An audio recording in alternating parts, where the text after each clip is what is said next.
You know, every year I used to say, this is my year. But ladies and gentlemen, one good year won't be enough for me. Now, here's what I want to do. I want to share with you how you can begin to make this your decade. Now, here's what we know. That people don't do what they know in life, but what they do is they operate within the context of the vision they have of themselves.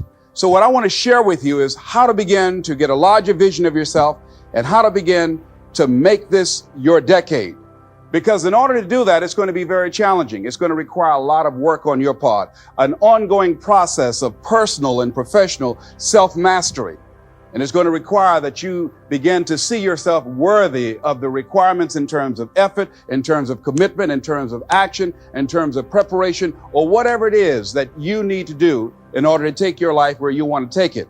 So one of the first things I ask you to do is I want you to look at your life right now and think about something that's important to you, something that gives your life a sense of value. Think about something that you'd like to have or something you'd like to create for you or your family or for society. I want you to hold this thought in mind. Now, one of the first things I want you to do is don't worry about the inner conversation that you're going to have. Don't worry about how you're going to do it. That's going to come. You're going to develop a plan of action. You will find the way. You'll become the kind of person that can attract the people, the resources, and everything you need in order to make that become reality. But I want you to be mindful of your inner conversation. That inner conversation, ladies and gentlemen, is the reason that most people take their greatness, take their ideas to the graveyard with them. You know, the wealthiest place on the planet, a minister said recently, and it was so true, is not the gold mines in the various areas of the world or the diamond mines. The wealthiest place on the planet is the graveyard. Because in the graveyard, we will find inventions that we never, ever were exposed to, ideas, dreams that never became reality, hopes and aspirations that were never acted upon, because most people allow that inner conversation, for whatever reason, to keep them from ever pursuing their goals. So let us begin to look at what's required in order to make this our decade. Why is it that most people don't ever reach their goals or live up to their true potential? One is fear. And there are only two kinds of fears that we're born with: the fear of falling and the fear of a loud sound. All other fears we learn, like the fear of failure. The next is the fear of success. That's one of the major challenges I had to deal with. I was working on a major project, and after it began to grow and it was extremely successful, I panicked and I walked away from it and gave it to someone else because I didn't believe that I could handle it. The other thing that keeps most people from reaching their goals is that a lot of people become comfortable. They stop growing. They stop wanting anything. They become satisfied. They stop looking at ways in which they can improve themselves. They stop putting things in front of them. I was reading something by a great man, George Bernard Shaw, and he said something to the effect that to have succeeded is to have finished one's business on earth. And he goes on to say, I like a state of continual becoming with a goal in front and not behind.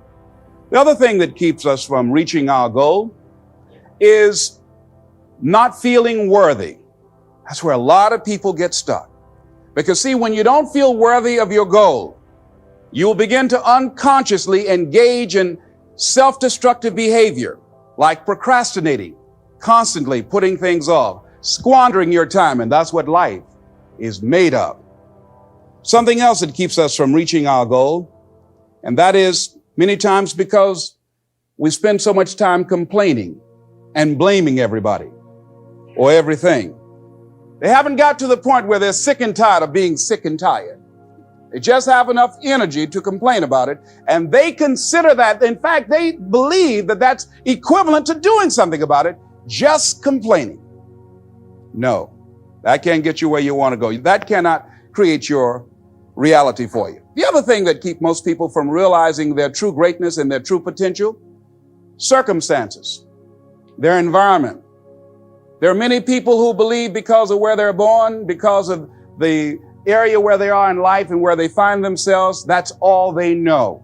See, I know something about you, even not knowing you, that you've got greatness within you. You have the ability to do things that you can't even begin to imagine. You have talents and skills in you that you haven't even begun to reach for yet.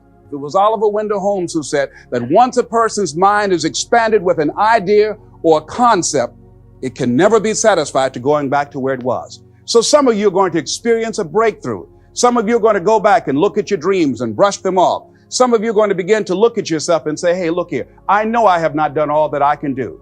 Whatever goal that you have in mind, I want that to be a goal that will challenge you, something that will make you stretch.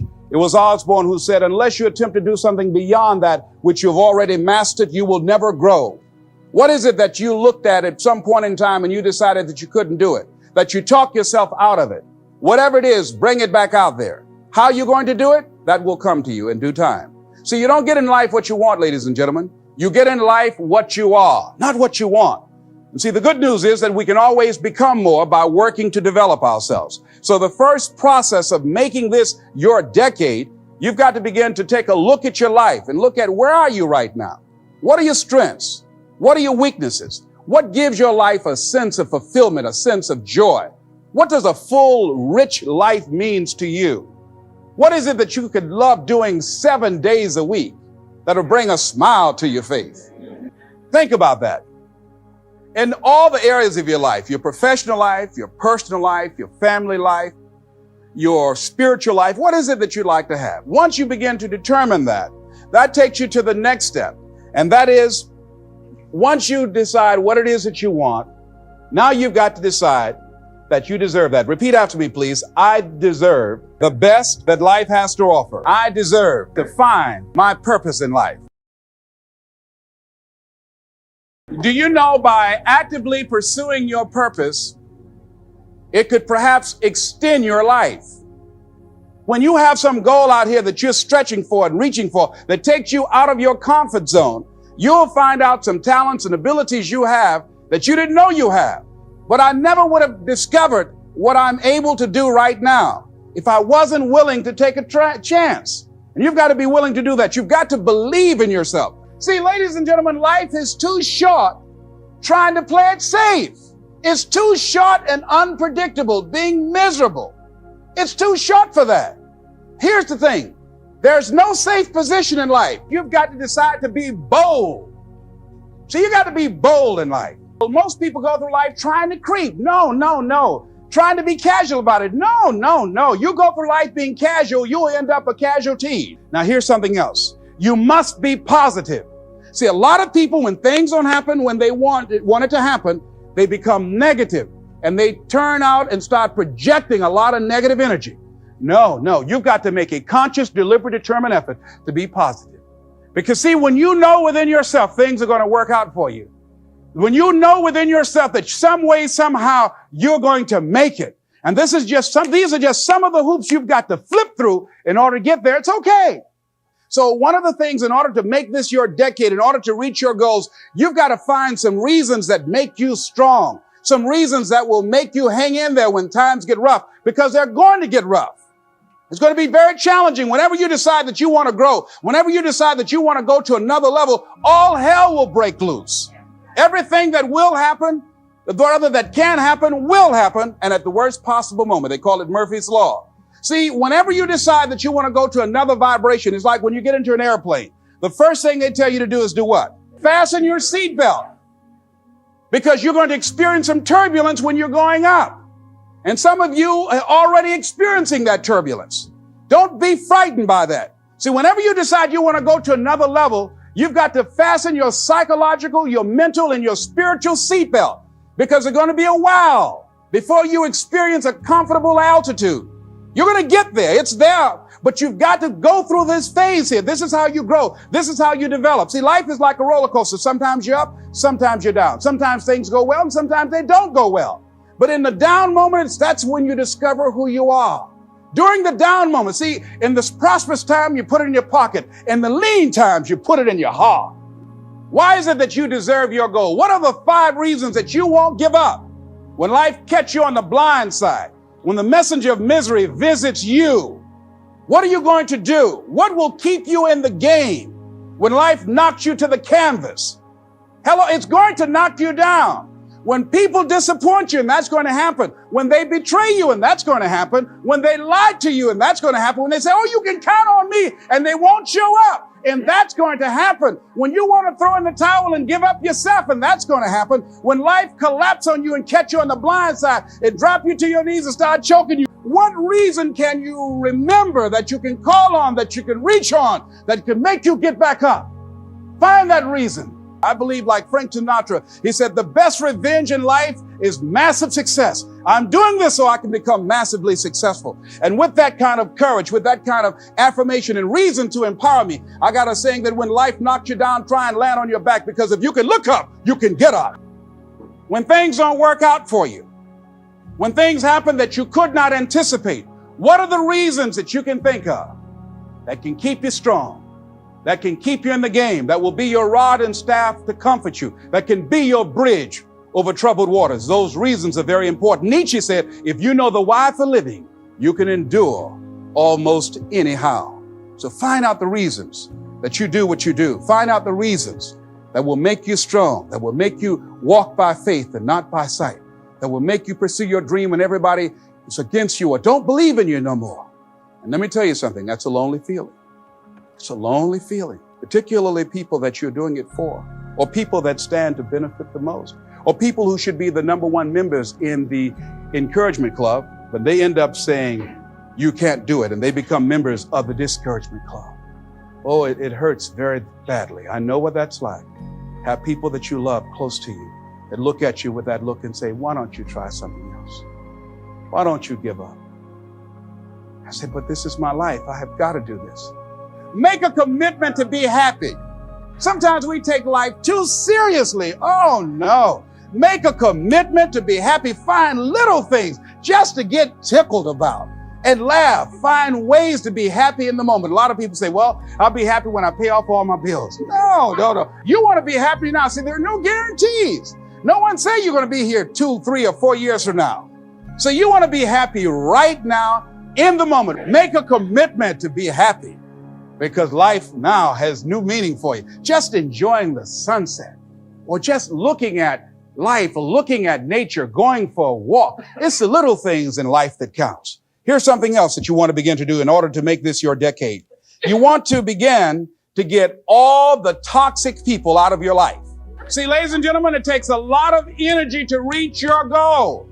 It takes a lot of emotional, mental, and spiritual energy to reach your goal.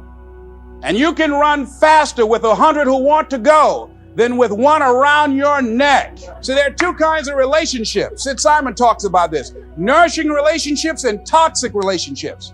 Nourishing relationships are the relationships that inspire you. They motivate you. They bring the best out of you. Toxic relationships are relationships with people that always criticize you. All they can do is find fault. All they can do is just exploit your weaknesses. All they can do is remind you of the mistakes that you've made in the past. These people are bad for your health. Toxic people can run your blood pressure up. One apple can spoil a whole barrel. One negative energy drainer can spoil your whole life. I know people whose lives have been ruined because somebody wasn't good for them. See, there are some people that aren't good for you. You've got to get them out of your life. See, a lot of people put up with a lot of foolishness because they don't want to die by themselves. Make a list of who you communicate with most and ask yourself the question, what kind of person am I becoming because of this relationship? Is it helping me to grow mentally and emotionally and spiritually? Am I becoming a better person because of this relationship? Do they bring out the best in me? Do they inspire me? Do they encourage me to develop my greatness? Do they make me stretch? So you got to look at the people in your life and find out what kind of person are you becoming because of that relationship. My mother used to say, birds of a feather flock together. You run around with losers, you will end up a loser. Unconsciously, you will pick up their ways, you'll pick up their habits, you'll pick up, most importantly, their attitude about life. If you're around cynical, negative people all the time, you will become cynical and negative. So you got to watch yourself. Many of us are living out the lives of other people, living out their conclusions, living out of their consciousness. The other thing is that you begin to looking at your life and looking at what it is that you want to achieve. Another crucial thing that you must do is align yourself with powerful people. Align yourself with people that can encourage you, people that can empower you, people that you can learn from, people that you can grow from. That's very important. See, if you have people around you that can contribute to your growth, and you want to do that too, you want to align yourself with people who think like you, people who dream like you, people who want more out of life, people that are stretching and searching and seeking some higher ground in life, as opposed to the majority of people. Somebody said, always strive to get on top in life because it's the bottom that's overcrowded. And see, you don't want to be on the bottom. See, it's easy to be on the bottom. It doesn't take any effort to be a loser. Doesn't take any motivation, any drive in order to stay down there on a low level. But it calls on everything in you, ladies and gentlemen. You have to harness your will to say, I'm going to challenge myself. Sometimes I have to pull myself out of bed and say, come on, Les. Things I know I should do, I don't do. Things I shouldn't do, I do. I found that the biggest enemy you have to deal with is yourself. There's an old African proverb that says, if there's no enemy within, the enemy outside can do us no harm.